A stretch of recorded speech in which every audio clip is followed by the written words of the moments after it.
Всем привет! Вы на канале Планета Земля. И сегодня мы поговорим о воронах. Для жителей городов вороны являются, скорее всего, самой знакомой птицей после воробьев и голубей. Особенно заметны эти черные птицы зимой, на фоне снега. А давайте рассмотрим их поближе. Поехали! Вороны живут во всех уголках мира. Они легко уживаются как в снежных, так и в пустынных условиях. Как на равнинах, так и в лесах. Большинство людей ворону и ворона считают одной птицей. Ворон и ворона – это вовсе не самец и самка, а разные виды птиц, но это представители разных видов, а не самцы и самки из одного семейства. Отличие не бросается в глаза, но довольно заметно. Ворон – это более крупная особь, длина тела на 10-15 см больше, чем у черной или серой вороны. И ворон имеет более темный окрас. Гораздо менее известен тот факт, что вороны – общее название рода птиц, в которых входит и несколько видов воронов, и несколько видов ворон. К вороньим относятся ворона, грач, галка и ворон. И входят они в отряд воробьинообразных.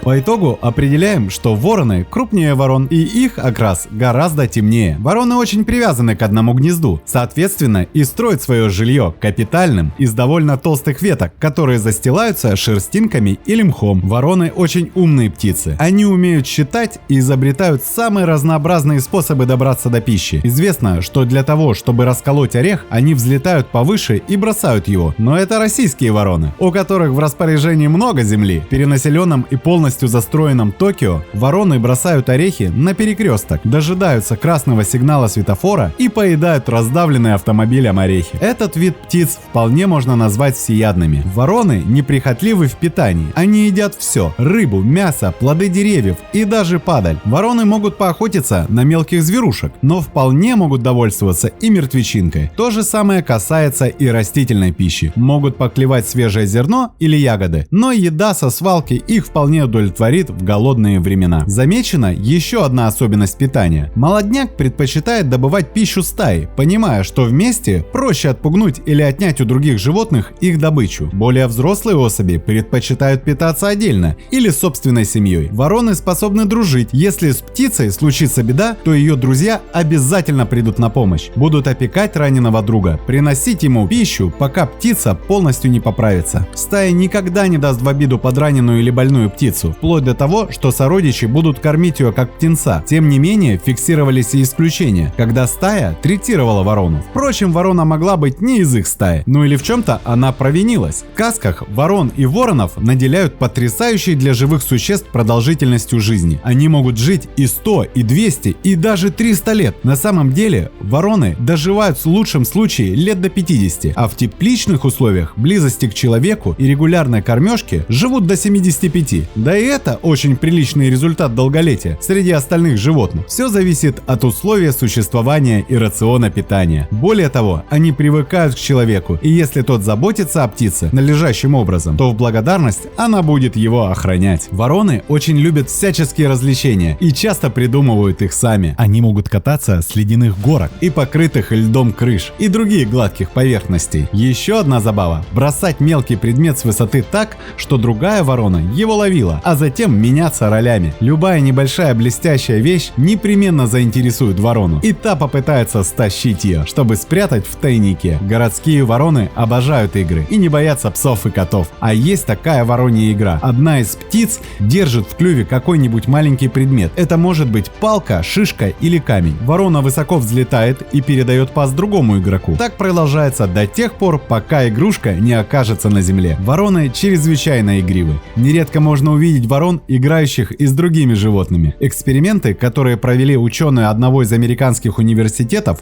показали, что вороны различают и запоминают лица людей. Впрочем, есть и такой случай про владельца охотничьей собаки, гуляющего с питомцем по одному и тому же маршруту. Собака как-то убила подраненную или больную ворону, после чего маршрут прогулки пришлось радикально менять. Стая ворон постоянно пыталась напасть на собаку ее владельца, причем изменение времени прогулки не помогло. На маршруте всегда оставалась дежурная ворона, которая сразу созывала стаю, завидев собаку и ее хозяина. Вороны способны запоминать и передавать информацию через поколения. В основном такое наблюдается в случае обиды. Имеется подтверждение, что спустя несколько лет и преодолев сотни километров, стая ворон прилетала к обидчику. Вороны являются одним из самых умных птиц. Когда речь идет о разведке, эти птицы, согласно исследованиям ученых, реагируют лучше, чем дельфины и шимпанзе. шимпанзе. Исследования, проведенные американскими учеными, показали, что вороны способны легко решать логические задачи уровня развития 5-летнего ребенка, а может кого и постарше. Способность читать жесты обусловила возможность ворон подражать звукам природы и животных. Таким образом, изображая клич лисы или волка, пернатые могут отпугнуть от добычи прочих хищников. Вороны прекрасно помнят места и ситуации, которые закончились жертвами с их стороны. Они избегают этих мест, даже меняют пути миграции. Вороны способны просчитывать наперед действия окружающих и, соответственно, корректировать свои. Хорошо знакомы многим привычка ворон делать запасы. Это, конечно, умеют делать и многие другие животные. Но вороны пошли в искусстве мер и контрмер намного дальше. Если одна ворона пытается что-то спрятать, тут же находится несколько заинтересованных наблюдателей. Тогда первая, прячущая, делает вид, что только что что-то закопала, а в этот момент прячет свое добро у себя на груди, между перьями, и быстренько перелетает на другое место. Наблюдатели довольно быстро раскусывают такие хитрости. Они моментально теряют интерес к месту захоронения и следуют за настоящим кладом. Эти гонки, соревнования в конспирации могут продолжаться очень долго и достигать небывалых масштабов. Вороны верные супруги. Как только птенец сможет заботиться о себе, он должен покинуть родительское гнездо. Ворона присоединяется к воронам-одиночкам, и в этой стае сородичей птица будет жить до тех пор, пока у нее не появится вторая половина. С этого момента вороны покидают стаю, чтобы прожить со своим партнером, храня ему верность даже после смерти супруга. Есть еще одна странность поведения птиц. Когда ворона умирает, ее товарищи устраивают панихиду. Обнаружив тело мертвой птицы, они на протяжении 15 минут оглашают пространство душераздирающими криками. Как по команде птицы затихают, усаживаются на ветвях и скорбно молчат. Современные исследователи не могут объяснить этот феномен. А что думали о воронах наши предки? Часто облик ворон принимали кельтские богини войны во время сражений. В некоторых индейских племенах воронам поклонялись как отдельным божествам. Согласно мифам Тибета и Греции, вороны выступают посланниками богов, а в Китае считалось, что вороны вызывают плохую погоду по воле богов, чтобы предупредить людей о надвигающейся опасности. Французы верили, что вороны – это переродившиеся души нечестивых монахов и монашек, а в Дании верили, что вороны изгоняют злых духов, и если на них в этот момент посмотреть,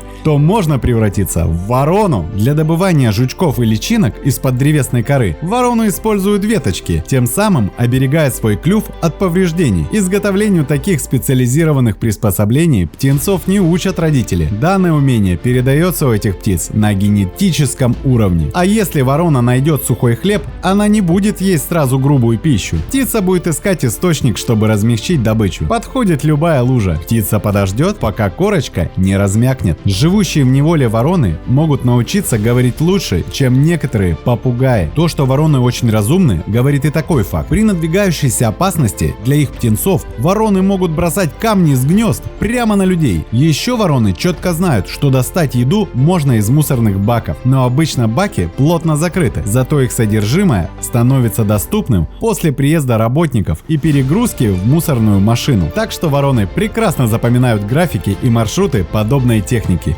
и пользуются этим знанием. Как и любые живые существа, проводящие время в стае, вороны вынуждены использовать речь. Способы общения заключаются в свойственной им звуковых подражаниях. Для человеческого уха язык ворон звучит в виде вариации звука «кар». Однако для данных птиц звуки имеют разные значения. Неразличимые людям тональности определяют знаки опасности, тревоги, сострадания, радости и прочие эмоциональные оттенки и передаваемую информацию. Вороны способны общаться и без сопровождения звуковых сигналов. Согласно исследованиям, проведенным в Австрии, вороны способны продемонстрировать множество жестов при помощи клюва. Вороны считывают информацию, транслируемую колебаниями вороньего клюва. Кроме этого, у отдельной стаи может быть собственный язык жестов, который будет понятен только членам маленького сообщества. А в лесу вороны часто играют с хищниками. Люди наблюдали, как пернатые гонялись за лисой, волком или выдрой. Интересно, чем бы закончилась игра с росомахой? А вы слышали историю про бандитские разборки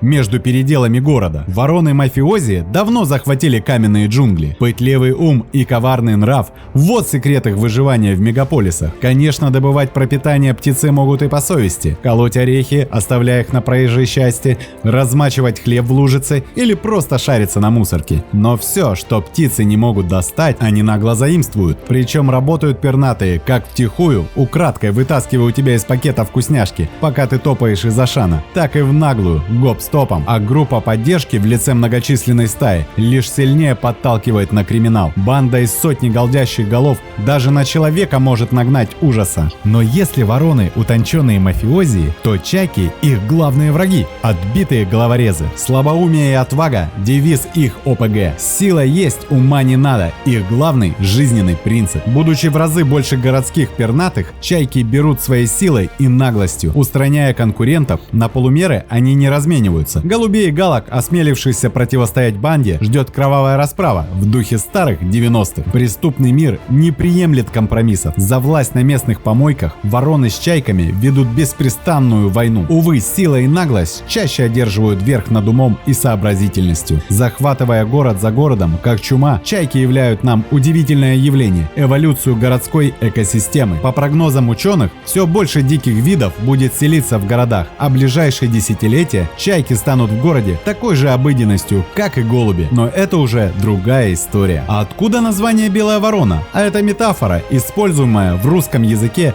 для обозначения лица, имеющего поведение различной от своей общины. Вороны с белым оперением в природе очень редки, так как их цвет обусловлен довольно редкой мутацией – альбинизмом. И белые вороны в принципе существуют как у людей, так и у ворон. Однако у такой птицы практически нет шансов выжить. Окраска не позволяет ей ни эффективно охотиться, ни скрываться от хищников. У ворон шансы малы, а у человека выбор есть всегда. Вороны – птицы очень умные, но многие люди их не любят. И нелюбовь эта имеет под собой кое-какие основания. Птички тащат все, что плохо лежит, растаскивают мусорки, могут запросто напасть на домашних животных и в свою очередь не очень любят человека, особенно если он их обидел. Тем не менее, сообразительность ворон привлекает к ним внимание. Они становятся объектом многочисленных исследований, да и просто наблюдение за этими пернатами может доставить определенное удовольствие. И после всего сказанного, вряд ли кто усомнится, что эта птица самая умная и занимает отдельное место на планете Земля. А на этом все. Пишите в комментах, считают вас белой или серой вороной.